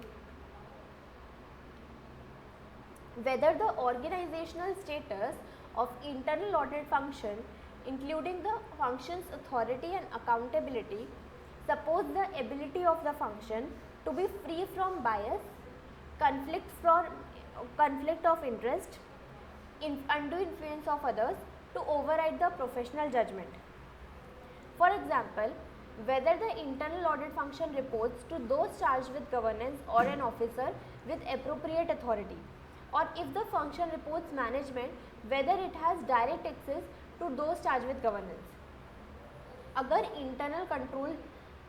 इंटरनल ऑडिटर जो है ना वो डायरेक्ट अगर दोस्त चार्ज विद गवर्नेंस के कम्युनिकेशन में है तो उसकी ऑब्जेक्टिविटी ना ज़्यादा होगी, लेकिन अगर उसे दोस्त चार्ज विद गवर्नेंस को रिपोर्ट ही नहीं करना तो उसकी ऑब्जेक्टिविटी कम हो जाएगी, ठीक है, क्योंकि दोस्त चार्ज विद गवर्नेंस ज़्यादा चाहेंगे कि हमारे सिस्टम में एक ऑब्जेक्टिविटी बनी रहे, है ना, लोग ठीक ढंग से काम करें। तो पहला बात ये है। Next, whether those charged with governance oversee employment decision related to internal audit function, क्या those charged with governance oversee कर देते हैं या फिर वो खुद ही ध्यान देते हैं, है ना। Determining appropriate remuneration policy, whether there are any constraints और restrictions placed on the internal audit function by management or those charged with governance, for example in communicating the internal audit function findings to external auditor। तो क्या कोई restrictions लगाए जाते हैं internal auditor पे by management या फिर those charged with governance? अगर restrictions लगाए जाते हैं तो उसका work ठीक से नहीं होगा। whether internal audit function is free from any conflicting responsibility, conflicting responsibility मतलब उसे वही वाला कि दो बॉस ना हो उसके, एक ही कोई उसके वो करे, उसको ड्यूटीज़ उसको रिस्पॉन्सिबिलिटी दे, ठीक है। फिर आगे competence and its evaluation. Competence का मतलब क्या है? अब competence of internal audit function refers to attainment and maintenance of knowledge and skills of the function as a whole at level required to enable assigned tasks to be performed diligently and in accordance with applicable professional standards। अच्छा ये बात बताओ, अगर आप CA मतलब बन जाओगे, ठीक है, जब बन जाओगे तो उसके बाद अगर आप अपने को आपको अपग्रेड ना करो तो आपकी कॉम्पिटेंस कम हो जाएगी ना, है ना, क्योंकि हर साल हमारे टैक्स में चेंजेस आएंगे, लॉ में चेंजेस आएंगे, है ना, तो उसके लिए हमें क्या करने की ज़रूरत होती है, हमें मेंटेनेंस करना पड़ता है हमारी नॉलेज का और स्किल्स का। तो वही होता है कॉम्पिटेंस। अगर इंटरनल ऑडिटर कितना कॉम्पिटेंट है, factors that may affect external auditor's determination relating to competence include the following, whether internal audit function is adequately और appropriately resourced relatively to its size. अब एक्सटर्नल ऑडिटर ये कौन कौन से factor है जो इंटरनल ऑडिटर के कॉम्पिटेंस को इफेक्ट करते हैं, ठीक है। अगर वो एडिक्वेटली और एप्रोप्रिएटली मतलब वो जहाँ से अपनी नॉलेज को गेन करता है वो रिसोर्स एडिक्वेट है और एप्रोप्रिएट है, whether there is any established policy for hiring, training and assigning internal auditor to internal audit engagement. तो अगर कंपनी ने एक प्रॉपर एक पॉलिसी लगा करके रखी है हायरिंग, ट्रेनिंग और assigning the duty of internal auditor, तो वो इंटरनल ऑडिटर भी कॉम्पिटेंट रहेगा। Whether internal auditors have adequate technical training and proficiency in auditing, whether the internal auditors phone बाद में चलाना है, देख लो, whether the internal auditors possess the required knowledge relating to entities financial reporting and applicable financial reporting framework, ठीक है। हमने क्या क्या देखा, इंटरनल ऑडिटर के पास क्या क्या होना चाहिए, ऑब्जेक्टिविटी और कॉम्पिटेंस, ठीक है। ऑब्जेक्टिविटी का मतलब क्या है कि वो अनबायस्ड है ना, और वो मैनेजमेंट से इन्फ्लुएंस नहीं होता है, ये मतलब है ऑब्जेक्टिविटी का। कॉम्पिटेंस का मतलब क्या है कि जो आपकी स्किल्स है और आपकी नॉलेज है उसको आपको अपग्रेड रखना है, ठीक है। और उसके बाद हमने ये पढ़ने के बाद हमने देखे कि ऐसे कौन से फैक्टर्स हैं जो इसको इन्फ्लुएंस करते हैं और ऐसे कौन से फैक्टर्स हैं जो इसको इन्फ्लुएंस करते हैं. ठीक है. Objectivity and competence may be viewed as continuum. The more the internal audit function organizational status and relevant policies and procedure adequately support the objectivity of internal auditor and the higher the level of competence of the function, the more likely external auditor may make use of the work. देखो ये वाली line इसमें underline कर लो, ये वाली line इस पूरे paragraph में अंडरलाइन कर लो. यहाँ पर क्या लिखा है? The higher the level of competence of the function, the more likely external auditor may make use of his work. ठीक है. जितना ज़्यादा competent होगा internal auditor, external auditor उसका इतना ज़्यादा work use कर पाएगा.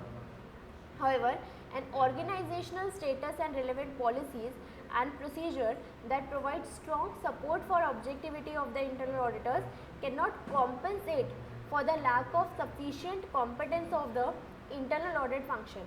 Equally, a high level of competence of internal audit function cannot compensate for an organizational status and policies and procedure that do not adequately support the objectivity of the internal auditor. Competence कैसा होना चाहिए उसका? High level का होना चाहिए. Objectivity भी high level की होनी चाहिए. इन दोनों में मैनेजमेंट को कोई कॉम्पेंसेट नहीं करना चाहिए और साथ में कोई भी ऐसी पॉलिसी ऐसे प्रोसीजर को यूज़ नहीं करना चाहिए जो ऑब्जेक्टिविटी को ना सपोर्ट करे. ठीक है. आगे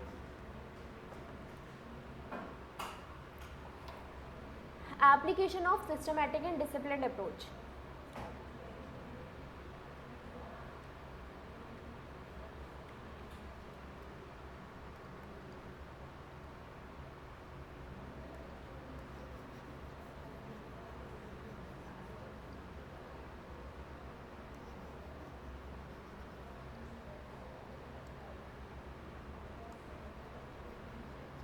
ये वाला टॉपिक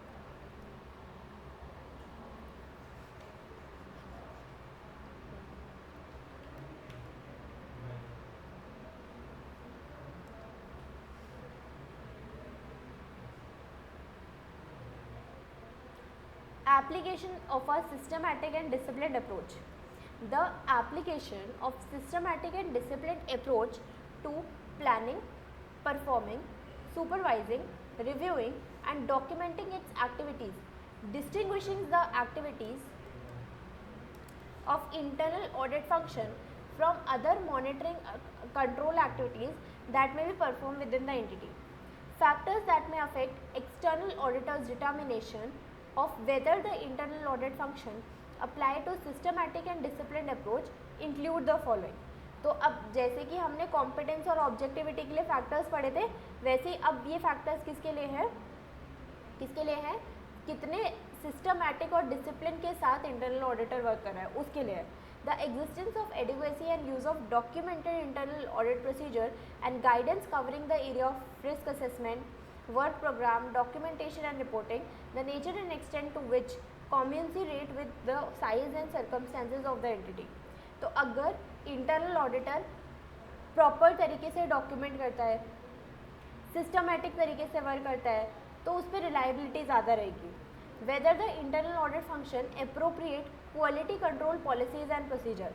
इंटरनल ऑडिट फंक्शन के पास proper quality control policy and procedure होने चाहिए. मतलब जो भी वो वर्क करे क्वालिटी के साथ करना चाहिए. Circumstances when the work of audit can not be used. अब हमने देखा, अभी तक हम ये देख रहे थे कि इंटरनल ऑडिटर का वर्क एक्सटर्नल ऑडिटर किस किस सर्कमस्टांसेस में यूज़ कर सकता है, अगर करता है तो कौन से फैक्टर्स अफेक्ट करते हैं, कौन से इंपॉर्टेंट फीचर्स प्रेजेंट होने चाहिए. अभी तक हम वो देख रहे थे.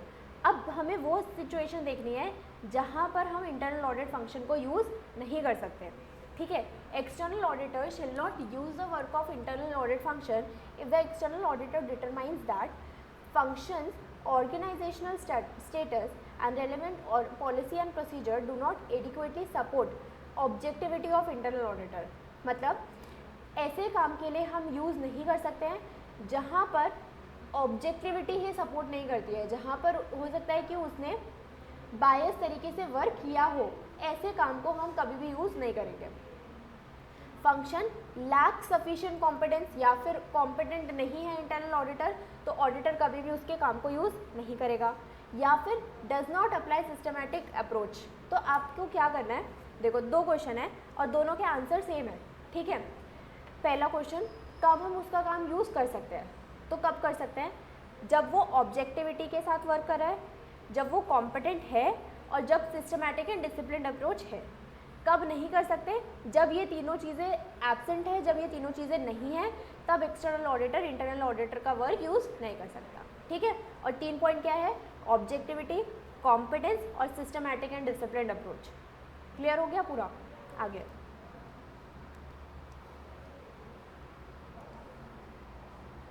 Determining the nature and extent of work of internal audit function that can be used, और अगर हम यूज़ कर रहे हैं तो किस नेचर और कितना एक्सटेंट रहेगा उसको डिटरमाइन कैसे करें। As the basis for determining the areas and extent to which the work of internal audit function can be used, external auditor shall consider the nature and scope of the work that has been perform and is planning to be performed by internal audit function and its relevance to external auditor's overall audit strategy and audit plan। ठीक है, हमने starting में एक strategy और फिर एक plan prepare करा होगा और फिर हम उसके अकॉर्डिंग ही वर्क करें, और ड्यूरिंग द प्रोसीजर हम ये डिसाइड करना चाह रहे हैं कि हम इंटरनल ऑडिटर का फंक्शन मतलब वर्क कितना हम यूज़ कर सकते हैं, उसका नेचर और उसका एक्सटेंट कितना रहेगा।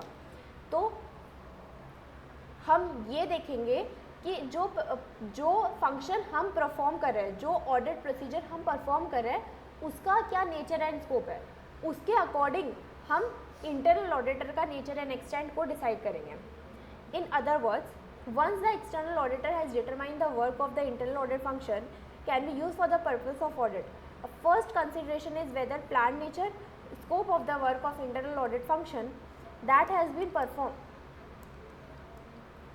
or plan to be performed is relevant for all internal audit overall audit strategy audit plan that audit external auditor has established। ठीक है, क्या स्टेप्स अगर हम देखें तो क्या हुआ है यहाँ पर, सबसे पहले एक्सटर्नल ऑडिटर को ये पता लगाना है कि वो इंटरनल ऑडिटर का वर्क यूज़ कर सकता है कि नहीं कर सकता, और उसे पता लगाने के लिए हमारे पास 3 क्राइटेरिया है, ऑब्जेक्टिविटी, कॉम्पिटेंस और डिसिप्लिन अप्रोच। ठीक है, अगर ये तीनों चीज़ें प्रेजेंट होती है तो हम यूज़ करेंगे, नहीं होती है तो नहीं करेंगे, सिंपल है। जब हमें ये पता लग जाएगा उसके बाद हम क्या डिसाइड करेंगे कि हमारा क्या नेचर और क्या एक्सटेंट रहेगा इंटरनल ऑडिटर के वर्क को यूज़ करने का। ठीक है, examples of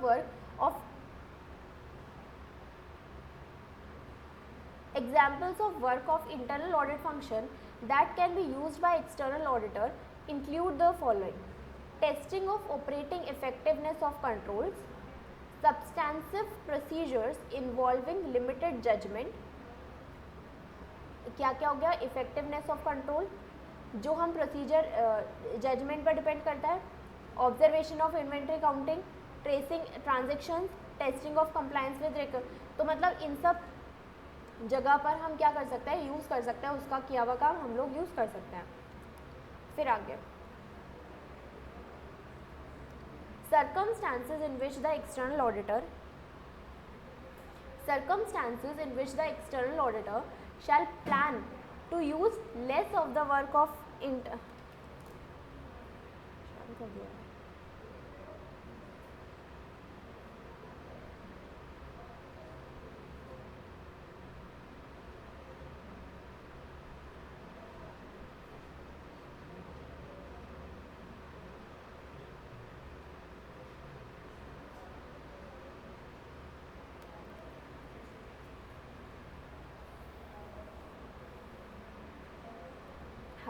circumstances in which the external auditor shall plan to use less of the work of internal audit function and perform more of the work directly। ऐसे कौन से circumstances है जहाँ पर external auditor ये कर सकता है कि वो internal auditor का काम कम यूज़ करे और खुद से directly perform ज़्यादा करे। ठीक है, the external auditor shall make all significant judgment in audit engagements and to prevent undue use of work of internal audit function shall plan to use lesser work of the function and perform more of work directly if more judgment is involved in planning and performing relevant audit procedure and evaluating audit evidence gathered. पहला point, अगर ज़्यादा judgement involve है तब higher the assessed risk of material misstatement at assertion level, अगर risk बहुत ज़्यादा है तो less internal audit function, organizational status and relevant policies and procedure adequately support the objectivity of the internal audit function. There is less objectivity, lower the level of competence.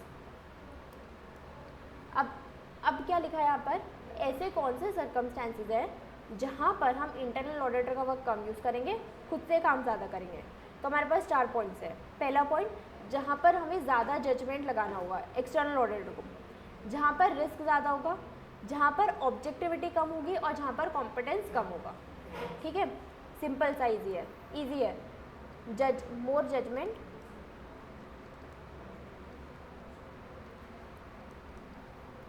More risk, less objectivity और less competence. इन 4 cases में.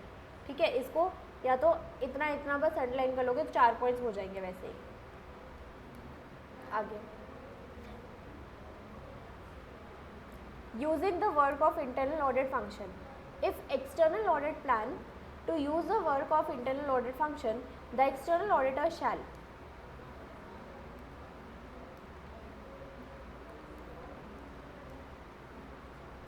discuss the planned use of its work with the function as a basis for coordinating their respective activities.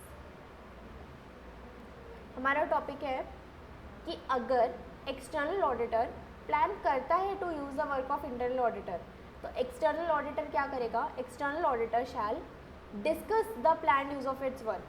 ठीक है, पहली बात वो discuss करेगा. दूसरा, he will read the reports of internal audit function relating to the work. फिर perform sufficient audit procedure on the body of work of internal auditor. ठीक है, तो एक्सटर्नल ऑडिटर अगर यूज़ करने की सोचता है तो वो तीन चीज़ें करेगा.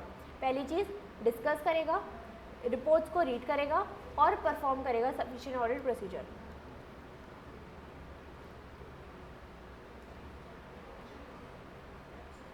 क्या डिस्कस एंड कोऑर्डिनेशन विद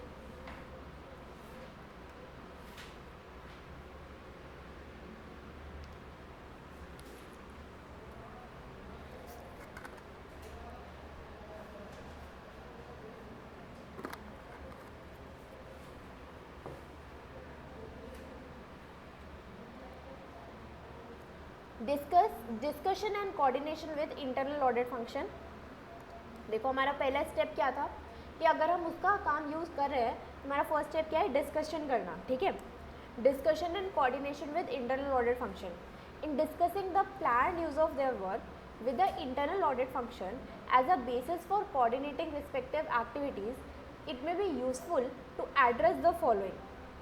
तो डिस्कशन और कोऑर्डिनेशन में हम ये वाले पॉइंट्स को एड्रेस करेंगे. क्या क्या, timing of such work, nature of work, extent of work, materiality, what are the proposed method for selection and sampling method, documentation of work perform, review and reporting procedure.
पढ़े आगे। Coordination between external auditor, coordination between external auditor and internal audit function is effective when, देखो अब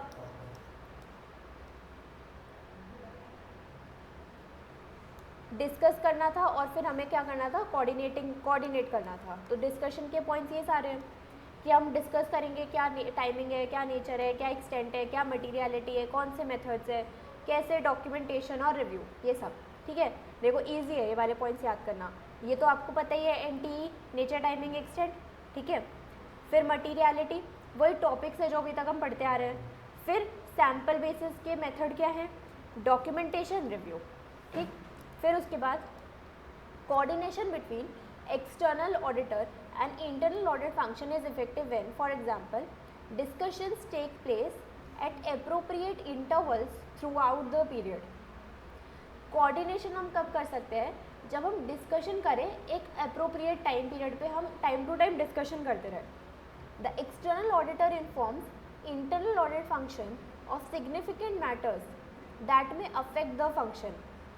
external auditor inform कर सकता है internal auditor को of about significant matter. Significant matter मतलब जहाँ पर सिग्निफिकेंट रिस्क है, ऐसे मैटर्स के बारे में अगर वो इन्फॉर्म करेगा तो वो कोऑर्डिनेट कर सकते हैं दोनों।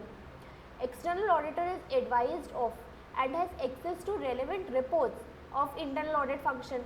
अगर external auditor के पास internal auditor के reports हो about significant matters तो वो दोनों coordinate करेंगे, इस तरीके से वो coordinate कर सकते हैं।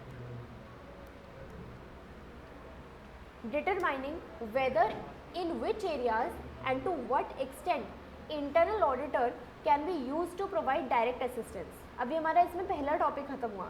पहला टॉपिक क्या था कि वो उसका वर्क कितना यूज़ कर सकता है, कब कर सकता है, कब नहीं कर सकता, क्या नेचर एंड एक्सटेंट है, क्या क्या हमें पॉइंट्स ध्यान में रखने हैं, अगर कर रहा है तो हमें क्या करना है, डिस्कस करना है, कोऑर्डिनेशन करना है, ये सब कर रहा है।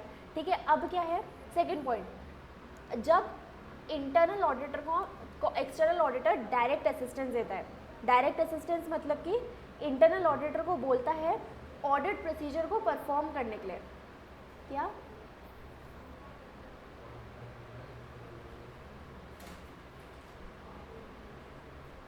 डायरेक्ट असिस्टेंस मतलब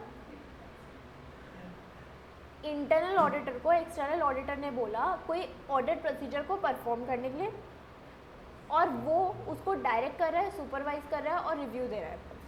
the external auditor may be prohibited by law और regulation from obtaining direct assistance from internal auditor. If using internal auditor to provide direct assistance is not prohibited by law. वैसे तो हो सकता है कि ऐसा करना प्रोहिबिटेड बाय लॉ हो, लेकिन अगर प्रोहिबिटेड नहीं है, the external auditor plan to use internal auditors to provide direct assistance on the audit. The external auditor shall evaluate the existence and significance of threats to objectivity. देखो, level of competence of internal auditors who will be providing such assistance. क्या लिखा है, सबसे पहले आपको ये पता लगा डायरेक्ट असिस्टेंस का मीनिंग क्या है। क्या मीनिंग है,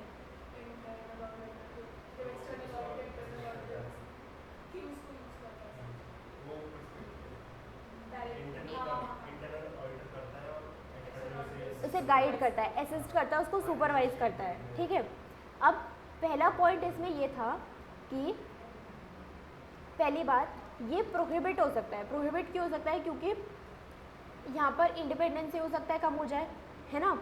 लेकिन अगर प्रोहिबिट नहीं है तो एक्सटर्नल ऑडिटर को किन बातों का ध्यान रखना होगा, उसको ये देखना होगा कि क्या ऑब्जेक्टिविटी तो कम नहीं होती ऐसा करने से, या फिर लेवल ऑफ कॉम्पिटेंस तो बना रहेगा कि नहीं बना रहेगा। उसको ऑब्जेक्टिविटी और कॉम्पिटेंस को चेक करना होगा।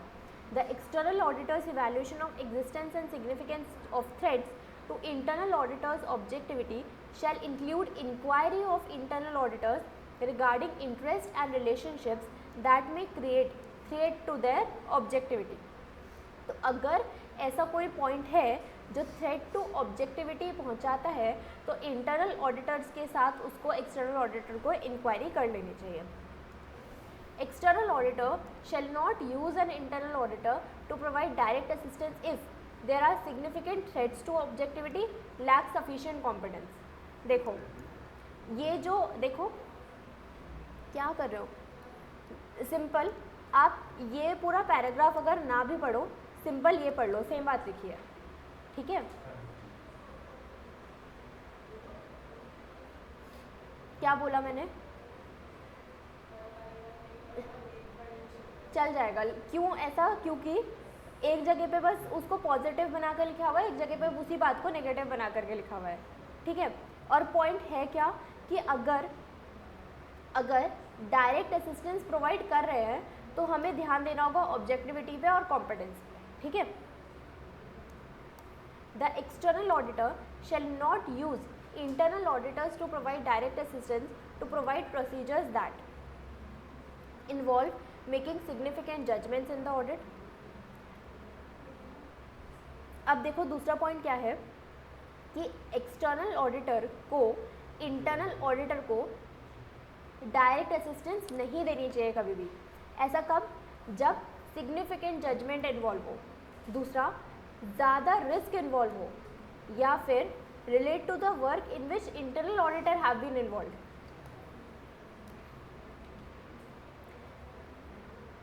और चौथा भी है relate to decisions the external auditor make in accordance with essay regarding internal audit function and use of its work or direct assistance। देखो एक बार ये वाला पॉइंट ध्यान से सुनो, क्या लिखा है। अब रूपम क्या कर रही है, हाँ सुन लो ध्यान से।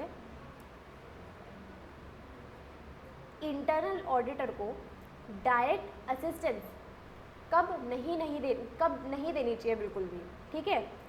ऐसा कब, जब सिग्निफिकेंट जजमेंट इन्वॉल्व हो उस मैटर में, दूसरा रिस्क ज़्यादा हो, या फिर ऐसा कोई काम को करना है जिसमें इंटरनल ऑडिटर खुद ही इन्वॉल्व है, या फिर हमें इंटरनल ऑडिटर के ही वर्क को चेक करना है। तब इन चार केसेस में हम इंटरनल ऑडिटर को नहीं बोल सकते ऑडिट प्रोसीजर को परफॉर्म करने के लिए, ठीक है। समझ में आया क्या क्या है, सिग्निफिकेंट जजमेंट, हायर रिस्क, जब ऐसा वर्क है जो इंटरनल ऑडिटर खुद ही इन्वॉल्व था उसमें, या फिर work of internal auditor itself.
देखो next topic, prior to using internal auditors to provide direct assistance for the purpose of the audit, the external auditor shall, prior to using internal auditors to provide direct assistance, internal auditor shall मतलब कि direct assistance देने से पहले auditor को क्या देखना चाहिए।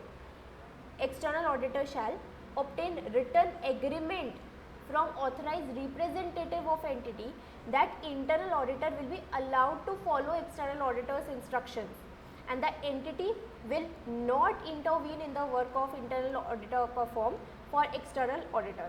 देखो अब एक बार मैं पूरा एक्सप्लेन कर रही हूँ, देखो पूरा ब्रीफ में बताती हूँ क्या हमने पढ़ा। हमने शुरू करा डायरेक्ट असिस्टेंस वाला टॉपिक।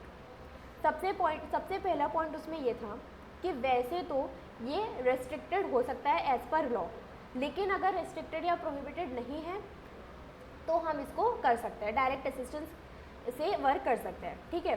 फिर उसके बाद हमने वो वाले पॉइंट्स देखे जहाँ पर हमें डायरेक्ट असिस्टेंस कभी भी नहीं करना चाहिए, ठीक है।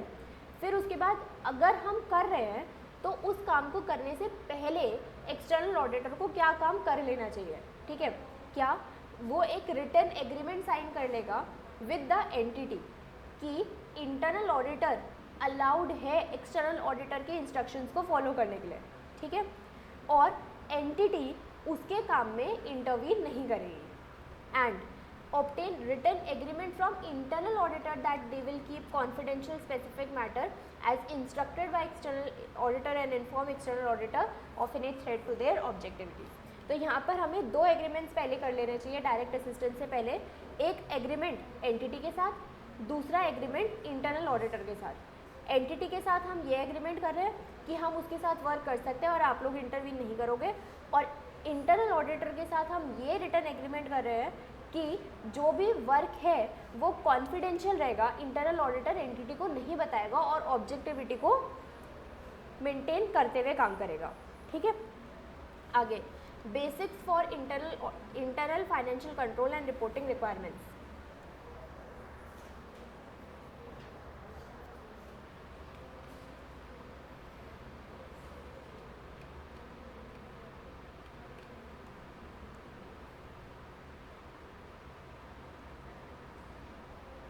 You have already read about the basics of internal in chapter 3। यहाँ पर देखते हैं distinction between internal financial control and internal control. Internal control हमने पढ़ा था, याद है आपको? इंटरनल कंट्रोल क्या होता है कि एक कंट्रोल लगाना, जैसे कि वो कैमराज वाला था या फिर कोई मशीन्स ऐसे लगाना। The term internal financial control refers to the policies and procedure put in place by companies for ensuring reliability of financial reporting, effectiveness and efficiency of operation, compliance with applicable rules and regulations, safeguards of asset and prevention and detection of fraud। तो internal financial control में क्या क्या आता है? Financial reporting की reliability, how effective and efficient the operations are, हम compliance कर रहे हैं कि नहीं कर रहे, prevention and detection of fraud. Internal control क्या है? Internal control is an opinion in addition to and distinct from the opinion expressed by the auditor on financial statement। Internal control में सिर्फ हम फाइनेंशियल स्टेटमेंट्स को नहीं देखते हैं, internal control वो कंट्रोल होता है जिससे हम बाकी सब चीज़ें ऑथेंटिकेटेड है या नहीं, सही तरीके से वर्क कर रहे हैं क्या या नहीं कर रहे, या फिर हम अनऑथराइज एक्सेस तो नहीं दे दे रहे, ये सब चीज़ें ध्यान में रखते हैं। Therefore, internal financial control is wider term, as where internal control over financial reporting is narrower term, restricted to internal control। Financial reporting में सब कुछ इन्वॉल्व हो जाता है, इंटरनल कंट्रोल में नैरो है वो, उसमें सिर्फ इंटरनल कंट्रोल ही इन्वॉल्व होता है।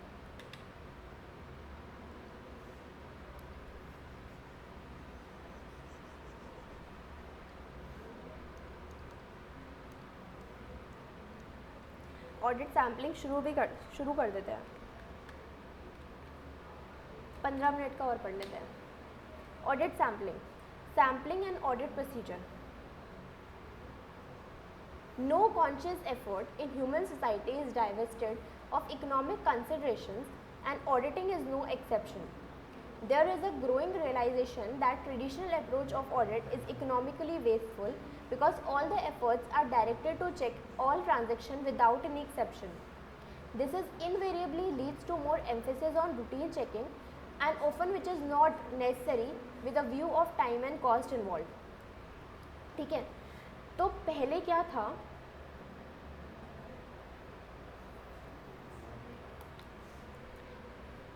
क्या आपको याद है हमने फर्स्ट चैप्टर में पढ़ा था, जब फर्स्ट पेज हमने ऑडिट का पढ़ा था, उसके अंदर ये था कि ऑडिट कहाँ पर डिफाइन किया गया था सबसे पहले, याद है आपको? हाँ, फर्स्ट चैप्टर का फर्स्ट पेज, बिल्कुल बुक का पहला पेज।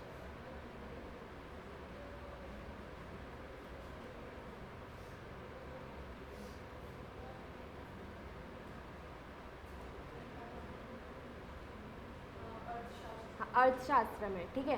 तो अब हमें पता लगता है ना कि इतनी पुरानी अप्रोच है, तो हमारी बहुत ट्रेडिशनल अप्रोच भी रही होगी। तो ट्रेडिशनल अप्रोच में हम क्या करते थे, हम 100% चेकिंग कर देते थे, ठीक है, सारे ट्रांजेक्शन्स चेकिंग। तो फिर हमें धीरे धीरे पता लगा कि ऐसा करना टाइम वेस्ट है और कॉस्ट भी ज़्यादा लगती है।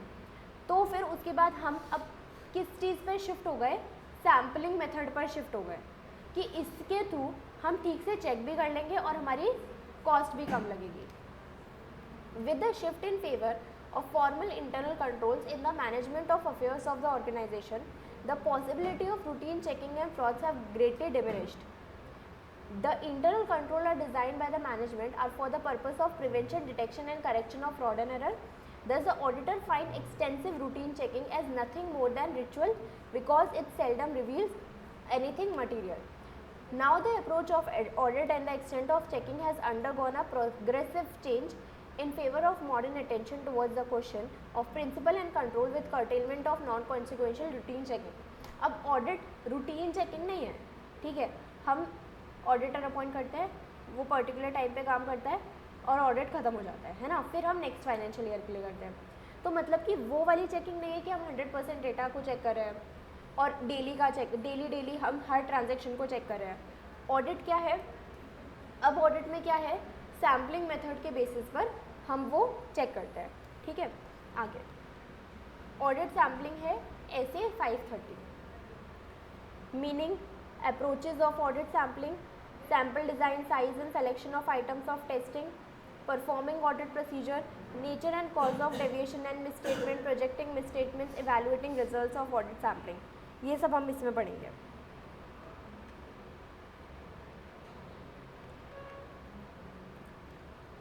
यहाँ तक कंप्लीट कर लेते हैं, यहाँ तक। By routine checking, we traditionally think of extensive checking and vouching of all entries. तो traditional checking में हम क्या करते थे, सारी entries को check करते थे, disregarding the concept of materiality. The extent of checking, हम उसमें क्या करते थे, materiality वाला जो concept है ना उसको disregard कर देते थे, लेकिन हम आज क्या करते हैं, materiality के हिसाब से जो चीज़ material है उसको check करते हैं, ठीक है। The extent of checking to be undertaking it is primarily a matter of judgment of the auditor, लेकिन ये बात भी सीधा साधा हमारी जजमेंट पर डिपेंड करती है। अगर ऑडिटर चाहे तो वो 100% चेकिंग कर सकता है, ये कोई स्टैट्यूटरी रिक्वायरमेंट नहीं है। There is nothing statutorily stated anywhere which specifies what work has to be need to be done, how it is to be done and to what extent it has to be done. It is also not obligatory that auditor must adopt the sampling technique. What he is to do as an auditor is to express his opinion on financial statements and become bound by that. तो हमने क्या देखा कि देख लो हमने क्या देखा कि ऑडिटर का वर्क सैम्पलिंग करना क्या स्टैट्यूटरी रिक्वायरमेंट है? सबसे पहले तो इसका आंसर दो। सैम्पलिंग करना क्या स्टैट्यूटरी रिक्वायरमेंट है? नहीं, वो ऑडिटर के जजमेंट पर डिपेंड करता है। वही लिखा है कि वो उससे बाउंड नहीं है, बट वो ऑब्लिगेटरी नहीं है, स्टैट्यूटरी नहीं है, उसके जजमेंट पर डिपेंड करता है। To ensure good and reasonable standard of work, he should adopt standards and techniques that can lead him to an informed professional opinion. On consideration of this fact, it can be said that it is the interest of the auditor that he decides to form an opinion on the basis of part checking.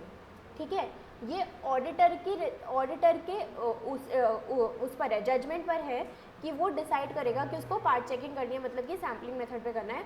He should adopt standards and technique, और उसको करने के लिए वो क्या करता है, standards और टेक्निक्स का यूज़ करता है। Since statistical theory of sampling is based on scientific law, it can be relied upon to the greater extent that any arbitrary technique which lacks in basis and acceptability. This enables the auditor to make conclusion and express fair opinion without checking all the items of within the financial statement. तो यहाँ पर auditor क्या use करता है, statistical theory का use करता है। Statistics पढ़ी थी ना इकोनॉमिक्स में, स्टैटिस्टिक्स का यूज़ करता है चेक करने के लिए और फिर कंक्लूजन फॉर्म करने के लिए।